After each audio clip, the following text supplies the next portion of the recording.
bien.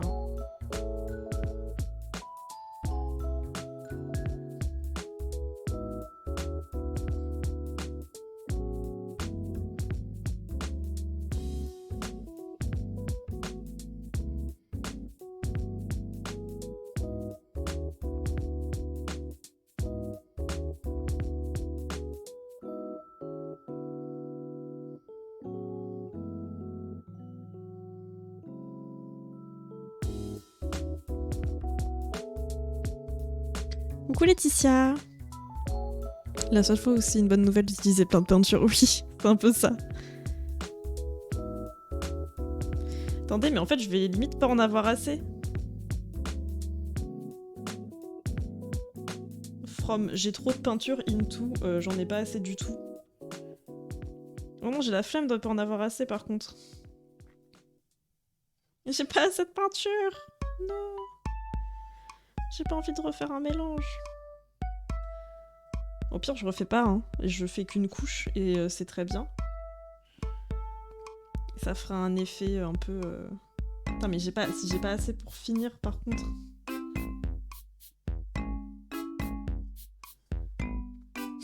Je vais essayer de mettre un peu d'eau. Je sais pas si j'arrive à racler un peu ce qui me reste, là.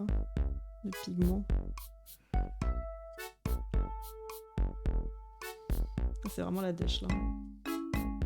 Non, bah, j'ai plutôt bien estimé, en fait, la peinture. Je retire ce que j'ai dit tout à l'heure. Enfin, bien, du coup, non, mais c'était pas trop, quoi.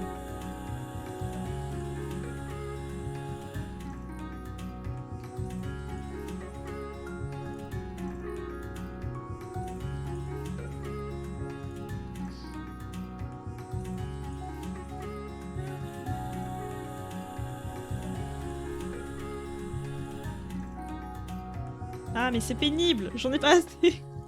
Après, c'est pas grave, on verra les coups de pinceau et ça me dérange pas forcément. C'est mignon, je trouve, quand on voit les coups de pinceau. Du coup, c'est ok, non? Tu fais un réassort de ta boutique? Oui. Enfin, j'essaye. C'est moins opaque après cuisson quand tu fais qu'une couche, parce que là, ça a l'air d'être carrément ok, non? Ouais, non, alors faut pas du tout se fier à ce que tu vois là maintenant, en fait. En fait, en fonction du nombre de couches que tu passes, c'est recommandé d'en passer 3 si tu veux un rendu totalement opaque. Si tu veux un rendu où tu vois les coups de pinceau, tu passes une couche. Et si tu veux un rendu entre les deux, entre opaque et tu vois quand même les coups de pinceau, bah tu en passes 2. Mais c'est dans tous les cas, dès que tu appliques la première couche, ça a l'air totalement opaque. Mais c'est pas du tout représentatif de comment ça va ressortir après.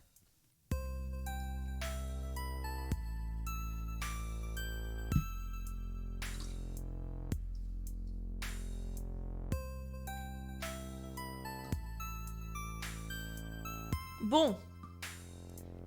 Merci Mo. On se fait un speedrun de l'émaillage.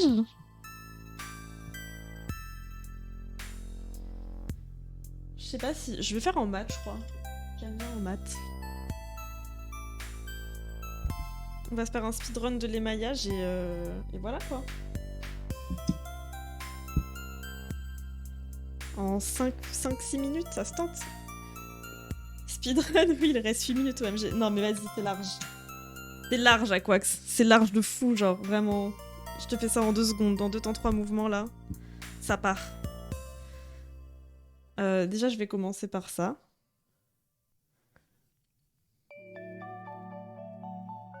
Voilà.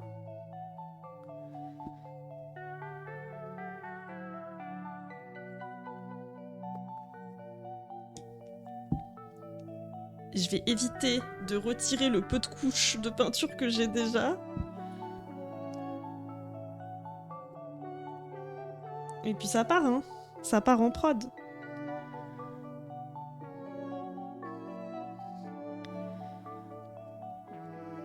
Je mets des grosses couches pour éviter d'étaler la peinture en dessous un peu, genre. Je sais pas si vous voyez ce que je veux dire. Mais en gros là, si mon pinceau il touche l'underglaze, ça va faire baver et on veut pas que ça bave. Enfin moi j'ai pas envie que ça bave en tout cas. Vous je le sais pas, mais moi non.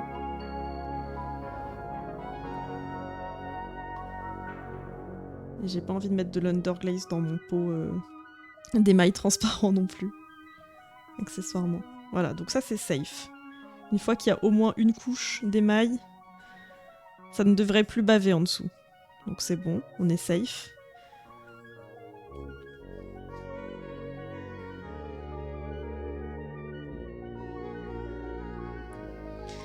Ça coûte cher la céramique d'enfer, je veux dire. Bah, ce qui coûte cher surtout, c'est d'avoir tout le matériel de base. Après, en fonction du matériel que tu utilises et tout, ça coûte plus ou moins cher. Mais ça dépend. Comme je disais tout à l'heure, un four en général, t'en as vraiment bon. Si tu veux un tout petit four, t'en as pour au moins 2000 €, je dirais. Très dur de trouver en dessous, je pense. Donc déjà, c'est quand même un gros investissement. Juste à la base, quoi. Après, dans le temps, ça se rentabilise, tu vois, mais...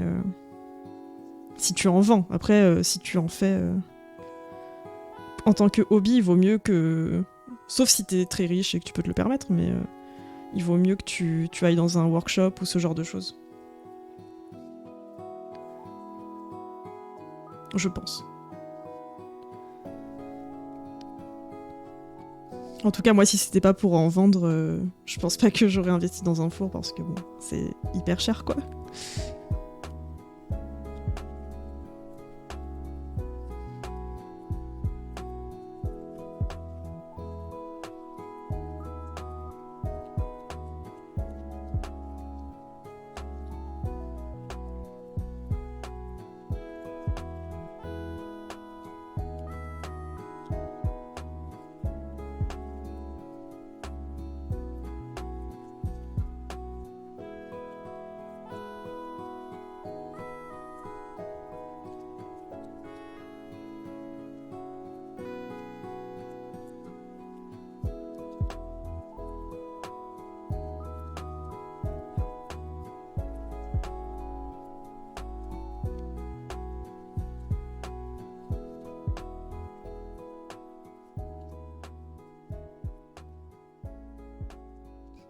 Ok. Une deuxième couche. En vrai, il est 56. Let's go, hein. Moi, je dis let's go.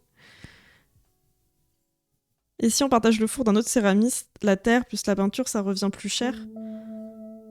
Ça revient cher. La terre, t'en as pour... Enfin... En fait, encore une fois, après, ça dépend ce que tu fais comme terre. Ça dépend... Genre la porcelaine, par exemple, ça coûte très très cher. Et ça dépend, par exemple, si tu fais des petits bijoux, bah tu vas utiliser beaucoup moins de terre, donc t'en auras pour moins cher de terre. Par contre, si tu fais des gros saladiers et des mugs, faut savoir que la terre, ça se vend par pain de 10 kilos. Donc si tu fais des bijoux, par exemple, genre en général, c'est entre 10 et 20 € les 10 kilos de terre. Si tu fais des petits bijoux, t'en as pour une éternité, tu vois, enfin, t'en as pour longtemps. Mais par contre, si tu fais du tournage, que tu fais des saladiers, des mugs, etc., 10 kilos, ça s'écoule très très vite si tu pars du principe que, par exemple, un bon mug, c'est 500 grammes, tu vois. Un saladier, je pense que c'est facilement genre 600, 700, voire 800 en fonction du saladier. Du coup, t'en fais pas tant avec 10 kilos.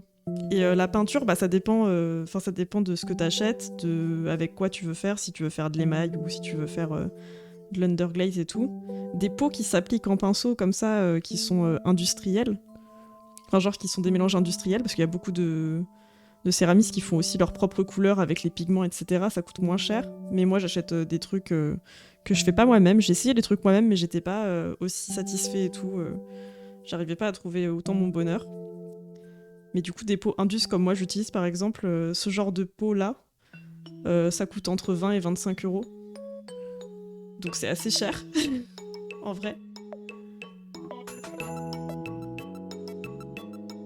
Mais après, ça dépend, en fait, tellement de ce que tu veux faire aussi, tu vois. Et après, bah, t'as tous les petits trucs sur le côté. Bah, si tu veux t'acheter des outils, si tu veux t'acheter un tour, du coup, pour faire du tour, genre pour faire les tasses et tout. Moi, la manière dont je fais les tasses, là, j'en ai pas. J'étais pas en train d'en décorer, mais sur ma story, on voit que j'ai fait des tasses hier. Je les ai fait au tour. Et un tour, ça coûte cher aussi. Ça coûte, je crois que le mien, je l'ai payé dans les 1200 €. Donc, c'est un budget de fou, quoi. Mais si tu vas dans un atelier et que tu fais genre atelier libre et tout, t'en auras clairement pas pour aussi cher. Ça a l'air galère de faire ses propres émaux. Mais en fait, moi, ce que j'aime pas trop, c'est que faut savoir que l'émail, c'est hyper toxique. Sous cette forme-là, ça va parce qu'il est pas poudreux. Mais sinon, c'est hyper volatile quand c'est sous forme de poudre. Et c'est très très toxique. Et moi, mon atelier, il est dans mon bureau, chez moi. Et j'ai des animaux qui viennent dans mon bureau. Puis il y a moi qui viens dans mon bureau aussi. Et j'ai pas forcément une très bonne ventilation. Je peux ventiler, mais c'est pas pratique pour nettoyer, etc. Il faudrait que je puisse nettoyer correctement de fou. Et c'est pas le cas. Et du coup, ça me fait un peu peur. Normalement, il faut porter un masque quand tu fais tes émaux et tout. Genre un masque, vous savez, genre qui filtre les toutes petites particules, etc. Et j'ai pas envie de mourir